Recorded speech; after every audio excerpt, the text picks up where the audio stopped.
ये मुआ ये तो अके फकीर फकीर क्यों सी ये तो जो मथो फिरी आएगी ये मुआ वारे सेठ के माफ की न की छो वरी छा थियो गुलुड़ा? ये भागा ये सेठ के धक्काणी ये अध मुओ करे छडियो है। अरे गुलू ने भागे मा तो मुके लोह कराए छडियो। 10 रुपए का मथे ते कदे चढ़ियो ही कोन। रोज भगो बीठो तावी तो ये वो भी कुछ तो हल्को हथ रखिए ये मौजो सेठ ता है। अरे अड़जी वियो उस कंजूस मां मुर्गो गिराक ने खराब कई। ये जे निभागो मरी पयो या त पोए यार गुलू एड़ो ताने जोर सां धक कोन आयो मास जो वते थो रड़ियूं कंदो। ये डॉक्टर जे चवण ते ये चेल जो फोटो कढरायो है।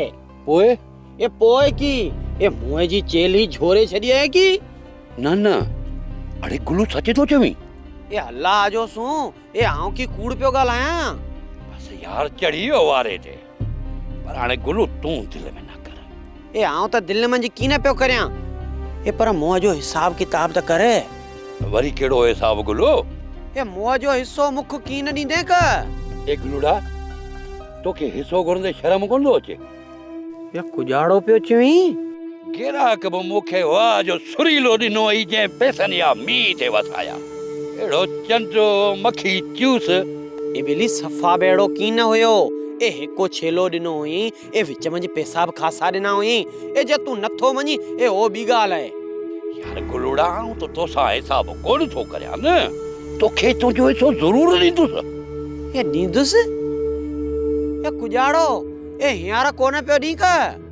अरे गुलूड़ा केड़ी तकड़ थई तुंहिंजो हिस्सो सुभाणे या परी वठी वञजा को गिराक ॿुधंदो त छा चवंदो? ए आऊं सुबह ही ईंदुस ए पर मुंहिंजो हिसाब सही कज ए हा। हाणे जल्दी निकरण जी कर गिराक पिया अचनि तोखे ॾिसी मुर्गो शक जी न पवनि। ए हाओ हाओ ए वञा पियो वञा।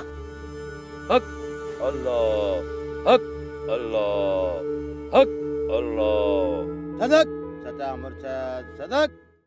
ए सेठे ए डॉक्टर तो जो फोटो दिसी सुनायो ए तो अजी त चेल ही झुरियल आहे ए मोहकना त हैरत आहे ए ई कुजाड़ो थियो।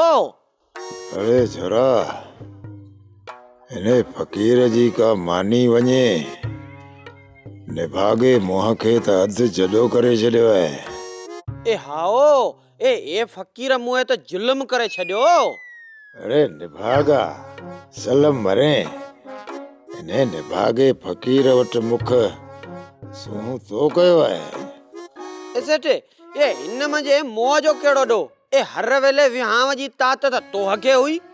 अरे छोरा मोह समझोम तो घर थो ठहे में पर इन निभागे फकीर तो मुर्गो हयाती नहीं हुई।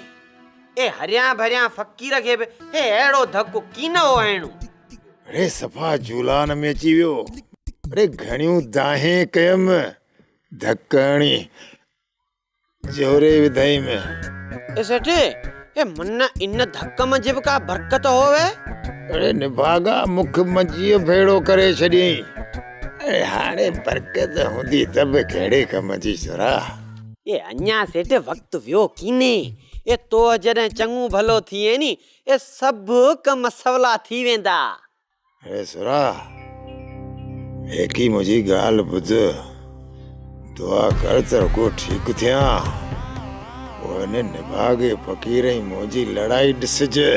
ए आओ आओ ए जॾहिं ठीक थी तॾहिं न जीअं मुख मंझीअ भेड़ो कयो आहेसि तीअं पिंड खे भेड़ो जोरींदुसि।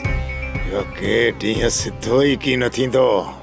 ए सेठे ए ओ फकीर आहे ए मुआ पिटींदई। अरे हाओ हाओ अॻे वरी कहिड़ो दुआए में तोरे छॾियो अथसि हाणे पिटी थो। ए चङू ए डॉक्टर साहब ए घणो ॻाल्हाइण खां मनो कई आहे ए वेठो पियो ॼाड़ी हणी ए चुप कर त आऊं तोखे ज़ोर थो ॾियां।